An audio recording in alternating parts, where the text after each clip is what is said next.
Onassis Foundation.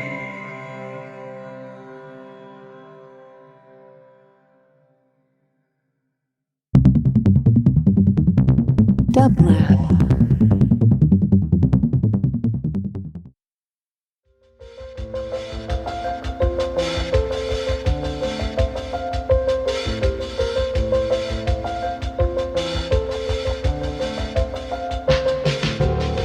Welcome to the Quarantine Tapes, a daily podcast from Onassis LA and Dublab.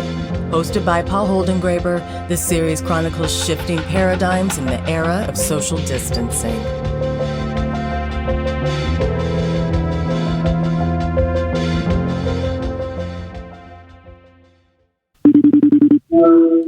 Hello. Hello, could I please speak with Andy Borowitz? This is he. Andy, this is Paul Holdengräber calling you from the Quarantine Tapes. How are you today? I'm doing great. How are you, Paul? I am all right. What a day to be speaking to you on. You know, usually I don't mention to our listeners when I'm speaking because I never know when we will air this Quarantine Tape segment. But I can't not mention that we are speaking on Inauguration Day. And I'm wondering, Andy, what made you laugh today? What made me laugh today? Well, I think the spectacle of QAnon followers deciding that they were no longer QAnon followers in great numbers. There seemed to be embarrassment. It's like they, for the last 4 years, have been true believers, and they were waiting. I guess the QAnon cult led them to believe that today there would be some sort of Armageddon and Joe Biden would never actually take the oath of office. And it's a little bit like the people who are following the Mayan prophecies that the world would end in 2012, and really none of that happened. And I don't know what happened to those adherents, but I can tell you that on Twitter, at least, and elsewhere, QAnon followers seem extremely disappointed that the end of this pedophile, pro-cannibal cabal, that it didn't come to an end. And apparently we've now, elected our first cannibal president in Joe Biden, and none of the QAnon forces reckoned with that. None of them could do anything to stop his incredible cannibal energy from occupying the White House. So I think that, I think all of us were kind of holding our breath after the really disastrous attempt at a coup from 2 days ago to the date, 2 weeks ago, rather, to the date, January 6th. We were all sort of, worried about maybe some kind of mischief going on today. But the one thing, Paul, that I was a little bit perplexed by is that a lot of the commentators were bemoaning the fact that there were 25,000 troops in Washington, D.C. I loved that they were there, personally. I thought that was a great thing to see. I mean, they were saying that there were more troops in Washington, D.C. than were in Afghanistan and Iraq. And, the reason we sent troops to those countries was to export democracy. Remember that? I remember. It isn't that far away. Yeah. So, I mean, I don't think that we necessarily did a fabulous job of exporting democracy. I mean, I guess the Taliban is kind of semi back in charge in Afghanistan. I don't think Iraq, the democracy, is in the top 10 democracies of the world. But as far as I'm concerned, I like the idea of 25,000 troops protecting our democracy. I mean, I think that's the one. Our democracy, Paul, is the one that I use the most often. I use it much more than I use, say, Iraq's democracy. So I like the idea of my tax dollars protecting that democracy. I was perfectly okay with that site today. And as far as I'm concerned, if we can have some troops keeping those clownish, I was going to call them, QAnon supporters, but I don't know what they're supporting now. If we can keep MAGA Nation, whatever that is, from disrupting the Capitol as they did 2 weeks ago, if it takes some troops, I'm down with that. Tell me, Andy, what kind of headlines are going through your mind today? I'm sure many are going through your mind, and maybe you can share a few with us that you might not use.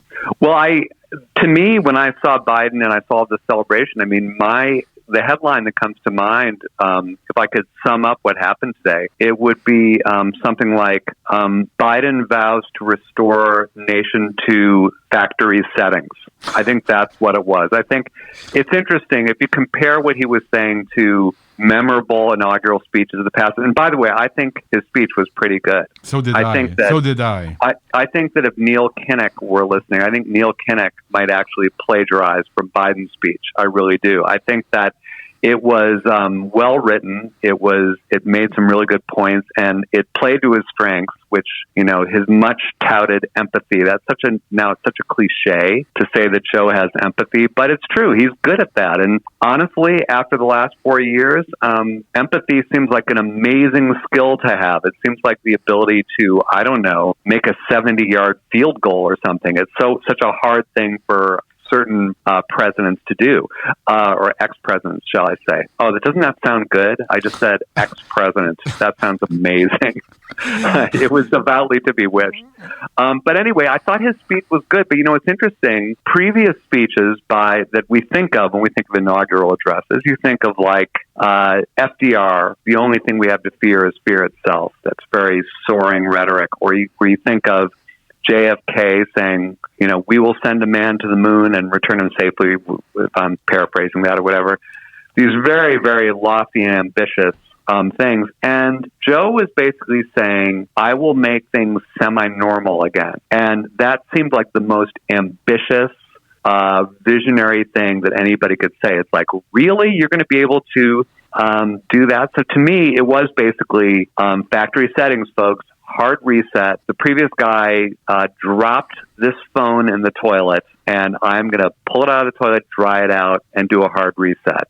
I was happy to hear him not say this is who we are, or this is not who we are, but rather rather acknowledge the fact that who we are can be embarrassing. And I'm wondering, you know, you did a show called Make America Not Embarrassing Again. Are you not embarrassed yet? Oh, I think embarrassment. And first of all, I think embarrassment is very human. I think that we, as Americans, should come to terms with the fact that we're always going to have something to be embarrassed for. I mean, we've had we have leaders who do embarrass us, even when we like them. I would say that, you know, one person who I would say in my lifetime never embarrassed me was Barack Obama, because he was the master of self-control. You got the feeling that Barack Obama would never do anything that he would then look back on later and say, oh my gosh, I wish I hadn't done that. He would always stop himself before he uttered something inappropriate or did something inappropriate. And that in itself became, to me, kind of comic, because nobody is that controlled. And yet he was always sort of keeping a lid on it. I will say I'm significantly less embarrassed now that we no longer have a game show host running the country. Yes. I mean, I think it feels good sometimes for people to elect a protest candidate because they're frustrated with the way government works or doesn't work, and so they say, "Oh, let's just throw in that guy from The Apprentice. He'll be amazing. He'll just fire a bunch of people." That part they were right about. He did fire a lot of people. But generally speaking, protest candidates really don't pan out because it feels good in the moment, but it doesn't have legs. And if you look at, for example, the state of Minnesota, they've never elected another professional wrestler as their governor. They did it once. It felt good in the moment. And it's like, maybe we should have some people in government run the government. So, yes, I feel already like the face that we are now presenting to the world, we're going to get back into the Paris Climate Accords, and we're going to start respecting our role in NATO again. But I think that we need to spend some time after the last 4 years, even though I claim no responsibility for the Trump administration since I did everything in my power to oppose it. I think America has to spend a little bit of time in the penalty box. Like, I don't think that we can now start preaching to the world about how democracy should be and how people should comport themselves on the public stage. I think we need at least a few months of Joe Biden and Kamala Harris being dignified role models before we start lecturing the rest of the world again. Because right now, let's face it, Paul, the world would just laugh in our faces if we tried that. Yeah, we in so many places around the world, we are, as it were, persona non grata. And I'm wondering, this, dignified role you were mentioning, and I'm sure this kind of a question comes to you so often.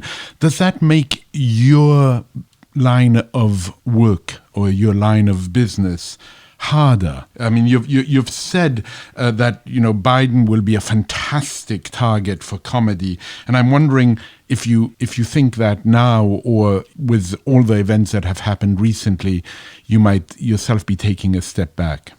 Well, it's an interesting question. It's a question that comes up a lot. For better or worse, I've been writing the Borowitz report now for 20 years. If you can imagine that. I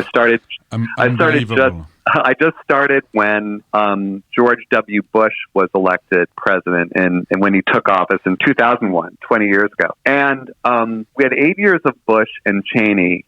And that was a very, very target-rich environment, as the Pentagon would say. I mean, George W. Bush was his hate-hate relationship with the English language really made for, I would say, pretty easy, cheap shots. And when you write a column almost every day, you don't look down your nose at cheap shots. Cheap shots kind of get you through the day. It's not something you might not feel proud of yourself after taking a cheap shot, but you know you're going to do it. And so after 8 years of George W. Bush, we were then faced with this kind of, as I said, master of self-control, Barack Obama. And I remember being on CNN and people asking me, how are you going to make fun of Barack Obama? He's so elegant and self-controlled. He's also our first African-American president, which is so historic. So, that in and of itself is going to demand some respect on your part.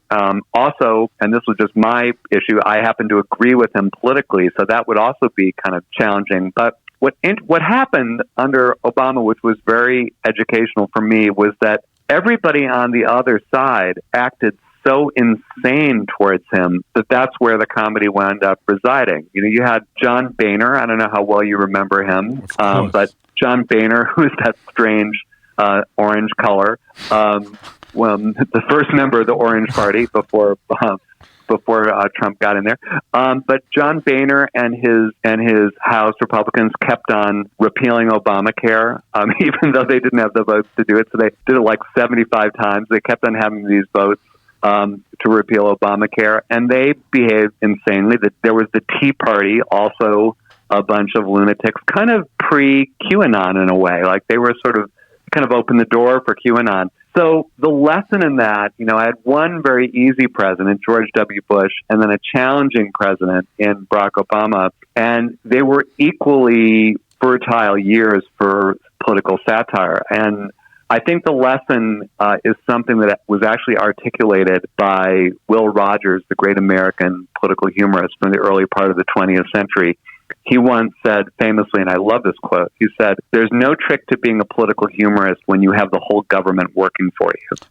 And I think that that's sums fantastic. it up. That's fantastic. I mean, yeah, so we've lost Donald Trump, who, and by the way, I want to bust this myth that Donald Trump was a great gift to comedy, because on the surface it seemed like he was, but really there's this principle in comedy, which is that it's very hard to make a joke about a joke. And somebody who's already so clownish, it was very, very hard to amp that up at all. When you're writing fake news or satirical news the way I do, the whole goal is to take the real news and then sort of elevate it, a few inches above reality. Not wildly exaggerated, but just elevate it slightly. And so sufficiently. Yeah. You look at something, you look at Trump and you look at the headlines, and I would try to think of what would be the most ridiculous thing that he could do given the situation. And I would write that story, and then literally within 10 minutes, he would actually do that thing. So my news wasn't really fake anymore. It was just early, and that wasn't really the goal. I wasn't trying to predict. I wasn't trying to be Nostradamus and say, okay, here's the demented thing he's going to actually do. I was just I was really trying to come up with something satirical. But that was the real trap with Trump, was that satire was very, very difficult because he essentially was satire-proof. He was so clownish. And I think if you're a TV comedian like Trevor Noah or Stephen Colbert, the same rule didn't necessarily apply, because what they would do is they could run some tape of Trump saying something bizarre like a coronavirus briefing and then cut to a really great deadpan reaction from them. But in writing, it's very different. You don't have that option. You don't have the option of just like a facial, response, a facial expression.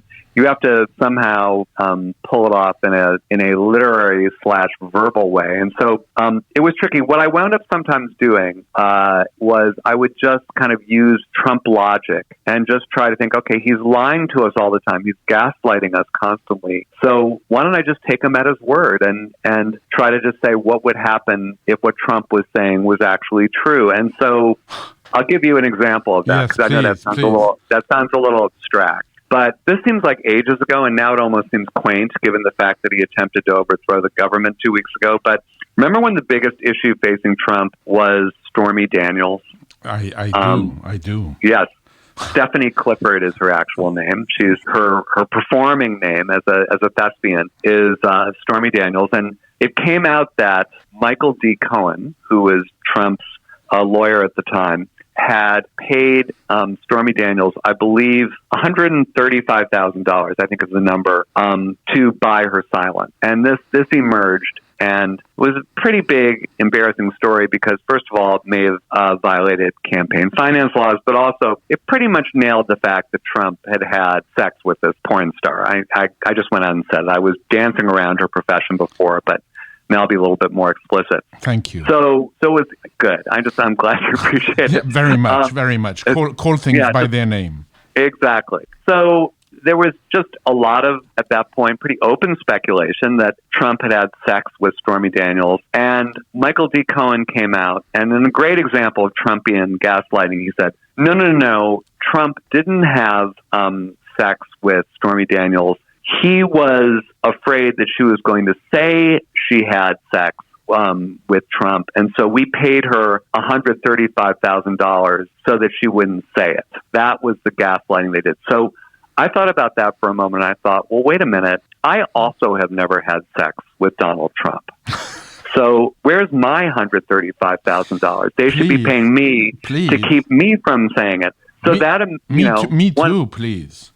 Well, you're one step ahead of me, Paul, because the story I wrote was, I think the headline was, millions of Americans demand $135,000 for not having sex with Trump. And it was basically people like you or me, men, women, everybody just saying, if they're paying people just to not say that they didn't have sex with them or, just to keep them quiet, then we should all be paid. And so that's a pretty good example of, what I had to resort to with Trump. He was such a liar and his lies were so absurd. He already got to the absurd place before satire could. So all I could do was, okay, I would just be like, I would pretend I was the most gullible journalist on the planet, just take him 100% at face value. Another one was when he would claim that Russia did not meddle in the election because Vladimir Putin told him that they didn't meddle, and so he thought, well, that's good enough for me. If Putin said he didn't meddle, then obviously they didn't.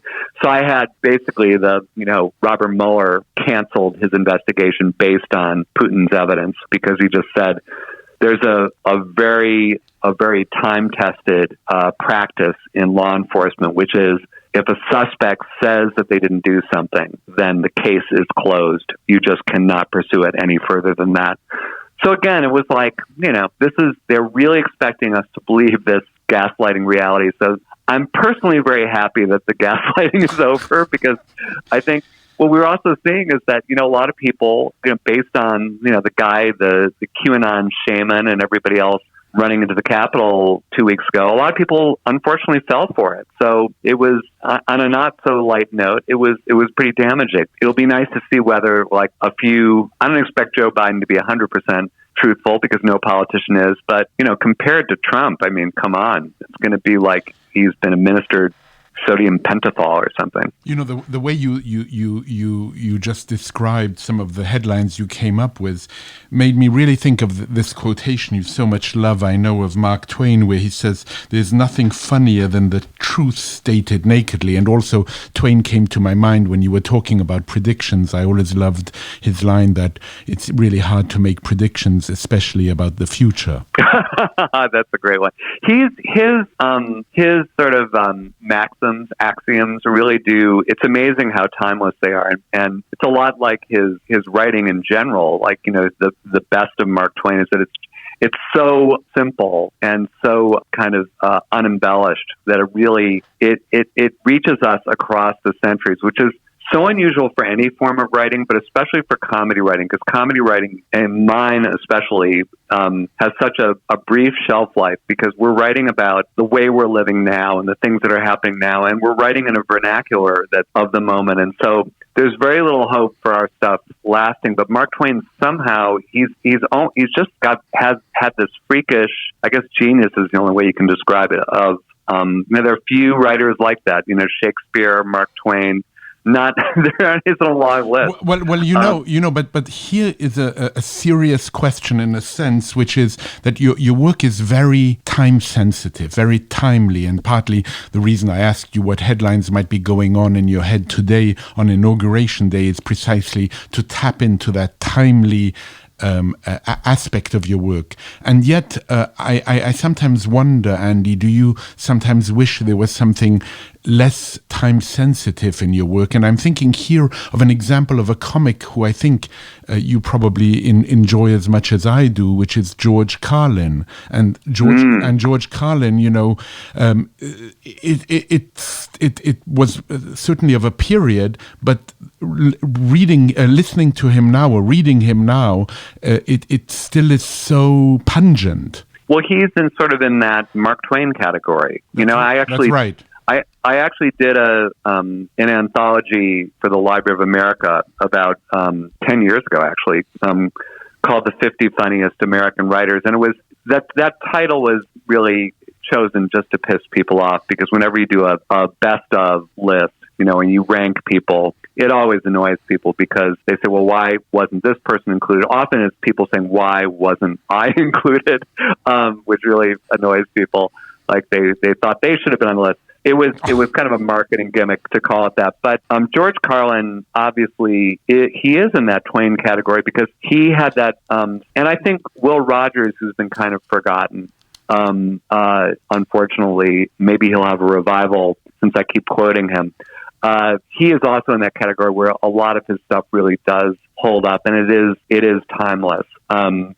But I mean, one thing that I always quote from George Carlin, and then I'll get back to your question of, do I wish I were like George Carlin? The answer is yes.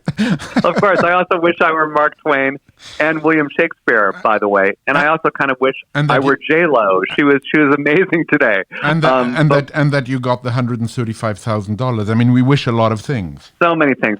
You gotta kind of, you know, deal with the hand that you're dealt. and I am not George Carlin. I let me put it this way: I'm now highly evolved enough that I don't spend a lot of time bemoaning the fact that I'm not George Carlin. I just spend my time enjoying George Carlin. But here is a great line of his, which is so true, and I'm probably mangling it. But he said that the way we should choose our presidents is that you should ask people if they want to be president, and if they say yes, they're immediately disqualified.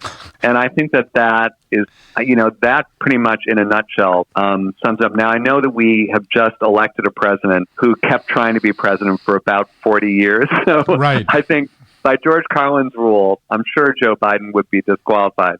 But the fact is, well, I don't need to explain his joke. I think his joke is as clear as it can be. But I'll never forget when we did a tribute to George Carlin at the New York Public Library, where I used to work.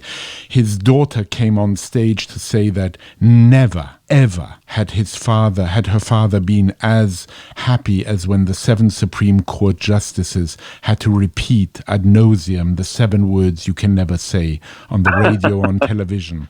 He took such pride and delight. Anyway, I interrupted you. Forgive me. No. He's a genius, and he you know, certainly holds up. And you know, unlike Mark Twain, we have the benefit of also being able to see him perform. That's right. It's eternal, which is just an amazing thing. I mean, Will Rogers kind of predated YouTube and all of our various archival systems. I don't know what exists, if there's like some recordings. I've actually heard very little of him. I don't know if I've ever heard his voice. I've just read his writing, but he had a line where he said, I said, I'm not the member of any organized political party. I'm a Democrat, which I also thought was, it's, again, I was thinking about that today because I felt like, man, the Democrats really got their act together this year. I mean, they coalesced around the most electable candidate. They, put forth a really well-produced pandemic-era convention. Today, I thought that everything, I used to be a TV producer in an earlier life, and I just thought everything they did from a staging point of view was perfect. I mean, it was just so well done. Yes. And also Joe Biden, this version, Joe Biden 6.0, 7.0, I don't know which version this is, but this is the best Joe Biden we've ever had, because Joe Biden in an earlier incarnation, like in the 80s and 90s,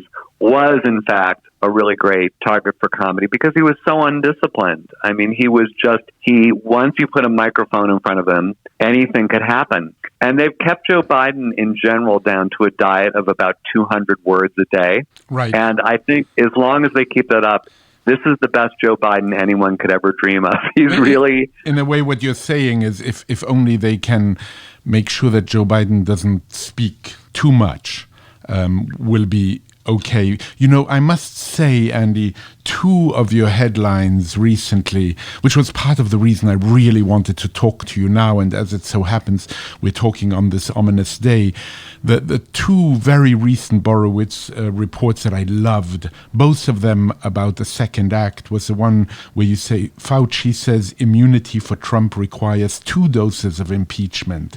And then the other one, which I loved even more, is majority of Americans say this is their favorite impeachment of Trump. That was January 12th. And I love the sequel was more popular than the original. That's right. That really cracked me up, I must say. Well, thank you. Well, it is a sequel. It's like, this is like The Godfather 2. Godfather 2 was got more Oscars than Godfather 1. And the key is to quit while you're ahead. I don't think that Godfather 3 was terrible. So I think this probably should be, as much as I would love to keep impeaching Trump, I think we should probably quit after the second one. That's my feeling. It's like the Rocky movies, Right. Rocky movies, there were diminishing returns. And I just feel like the guy I feel bad for, who's a really good guy and really good congressman, is Adam Schiff, because poor Adam Schiff, he had to, prosecute an impeachment trial where they had to explain what all this stuff in the Ukraine was about. In Ukraine, you see, I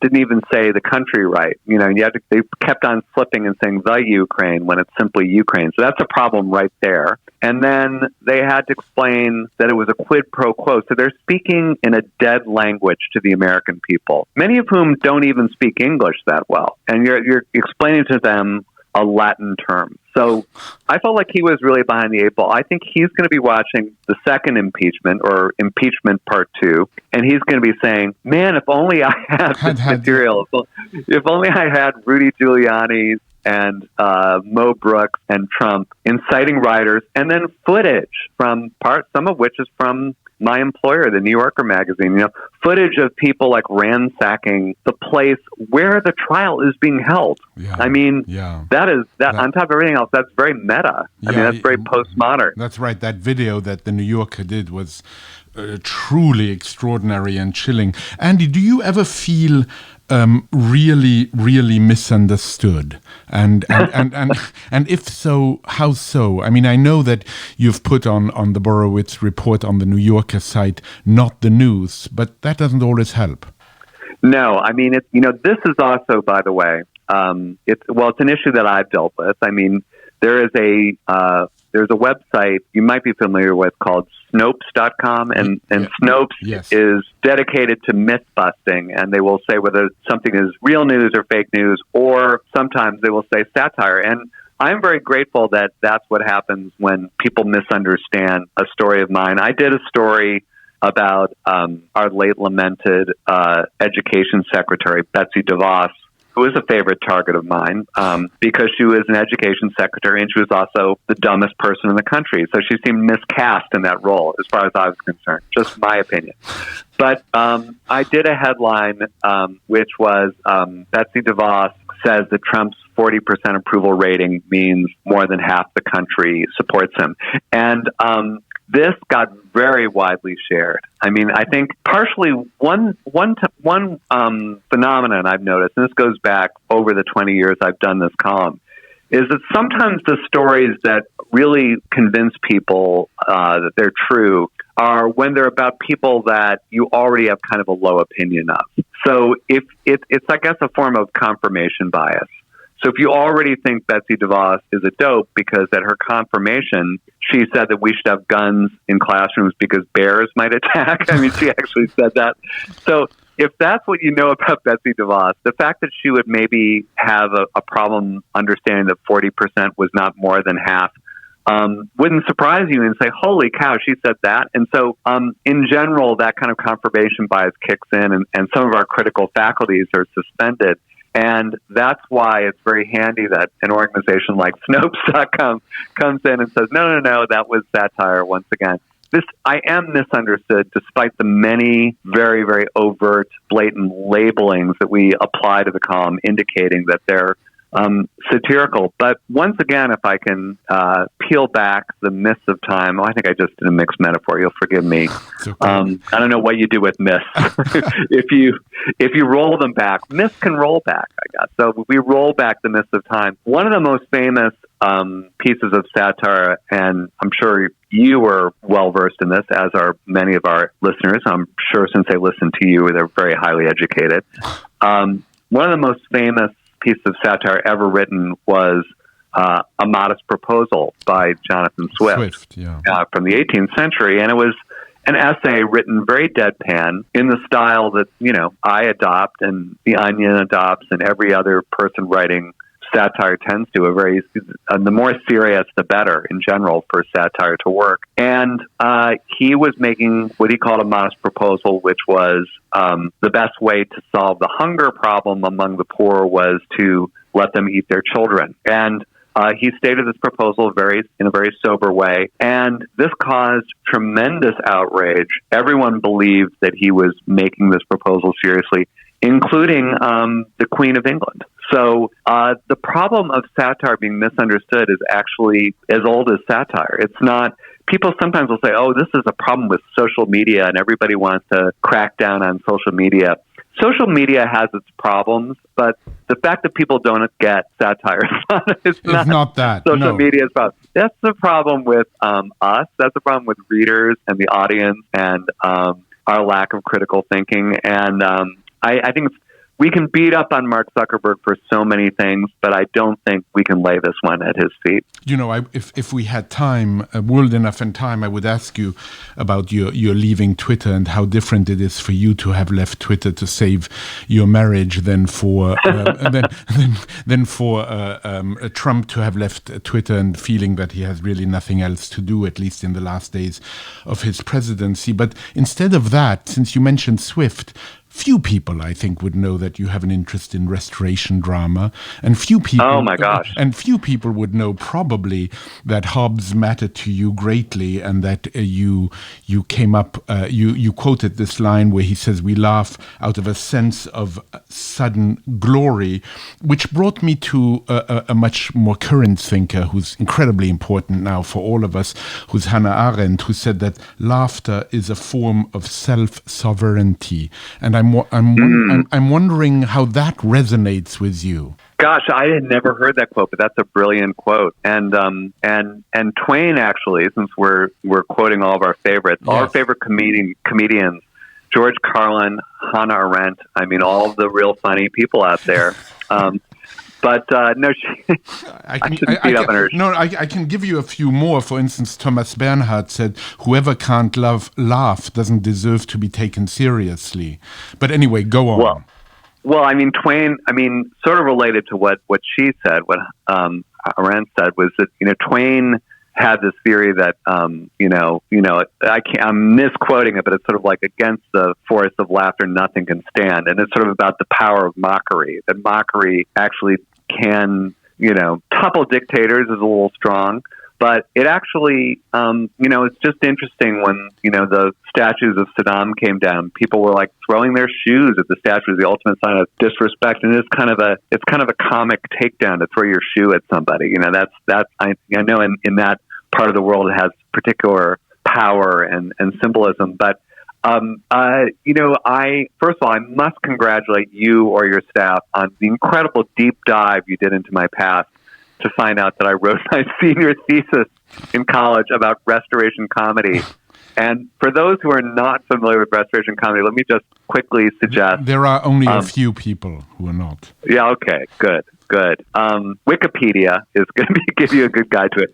But basically, I was thinking, Paul, coincidentally, and I will answer your question, I was thinking today about the Restoration because, in fact, today was a restoration. It's like we had 4 years of Looney Tunes. Right. We had 4 years of absolute anarchy and kleptocracy, and today was a restoration. And the restoration in England was 1660, when Charles II took the throne, and this came after almost the opposite of what we just had. It was after the Puritans were in charge, and they had closed down the theaters, and they'd gotten rid of comedy, and they'd gotten rid of any kind of lewdness and dancing and everything that's fun about life. Sort of like what coronavirus has done to New York City and LA and places like that. But leaving that aside, Charles II came in, and suddenly the theaters were open, life got fun again, and life got lewder than it ever was. I mean, people were just behaving in this totally licentious way. So naturally, when I had to write a senior thesis, this was the period of drama that I was interested in writing about. Because everybody in college wants to write about Shakespeare or maybe even Jacobean drama, or you write about like the great 18th century dramatist. But in my case, I sort of picked the one area that was really kind of the bald-headed stepchild of English literature, because the Restoration is considered just very bawdy and kind of low and not worthy of scholarly interest, which is why when I had to take my honors orals, none of the professors who were my inquisitors actually knew that much about Restoration comedy, which I must say was very much by design on my part. I thought, well, I'm going to choose an area that really there's no one on the faculty that's a super, because you don't want to be grilled by somebody who won, say, a Nobel Prize for their book about Samuel Johnson, for example. You don't want that as your inquisitor. So I chose this intentionally obscure theme, and I wrote about this writer named Sir George Etheridge, who only wrote 3 plays, again by design. I can handle that reading list. But what I came upon in my desire to kind of come up with a somewhat easy topic and an enjoyable topic, I did learn that the Restoration comedians, these wits who gathered around Charles II's court, they were all super into Thomas Hobbes, Leviathan, which a lot of us also have had on various college reading lists. And, it's a great tract about government and society and all that. But the part that interested them and interested me was his whole theory of laughter. And he boiled it down to that line that you quoted, which was that laughter is this kind of involuntary reaction of what he called sudden glory, which is we suddenly perceive ourselves as superior to the thing that we're laughing at. Right. And it really holds up, even when a guy, like a great comedian, like, I don't know how familiar you are with Jim Gaffigan and his comedy, but Jim is the master at, self-deprecating comedy, which is kind of, self-deprecating sounds kind of nerdy and nebbishy, and that's not all what he does. He makes fun of himself in this kind of savage way. And it's true that we see ourselves in Jim and we relate to Jim, but we also, in a way, when he does this, we have this shock of recognition. And the shock of recognition in and of itself is a form of glory. It's like, oh, aren't I smart? I get exactly what he's saying. And that feeling of getting a joke is an adrenaline rush, and it's savage. It's like you're an animal, like a wolf baring your teeth, and that's why you smile. I know that gets but it's interesting because the opposite is also so interesting to think about, which is what it feels like not to get a joke. Oh, it's terrible. I remember I did a show at Symphony Hall in Boston a couple of years ago, and I was doing a Q&A, and I remember I can't remember what the joke is I did, but I did a joke that I would put it this way: it would be very helpful to be Jewish to get this joke. And there were enough people in the audience who were either Jewish or who got the Jewish reference that the joke did incredibly well. And somebody who was, the spouse of somebody new in the audience, who was not Jewish and did not get the joke at all, was, I would say it wasn't that he didn't laugh, it was that he was so upset that everybody else laughed. Right. So it's like this feeling of like, oh my God, there are all these laughing, I'm surrounded by laughing hyenas, and I feel disempowered that I didn't get the joke. I would say that one of my favorite moments, there's only one moment of Trump's presidency where I liked him. And I think you might be the first person that I've confessed this to, but there was one moment of vulnerability that he showed that in a way was almost poignant. And I'll tell you what it was. It was when he made his very first address to the United Nations General Assembly.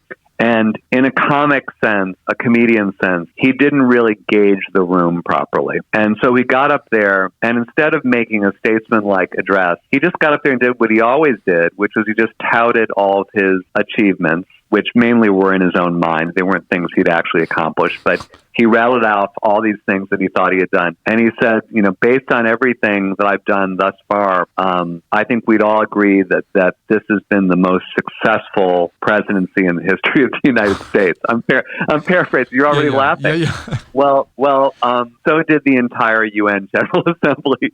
So he got this enormous unintentional laugh. And the look on his face was fascinating because at first there was a look of shock. He was like, wait a minute, that was supposed to be an applause line. Why are they laughing? And then there was this kind of, I would say sort of a sad look of like, oh my God, they're laughing. I don't really get why they're laughing. But then that broke into kind of, I would say, almost a childlike smile of happiness. And he said his reaction was, well, that wasn't the reaction I was going for, but I'll take it.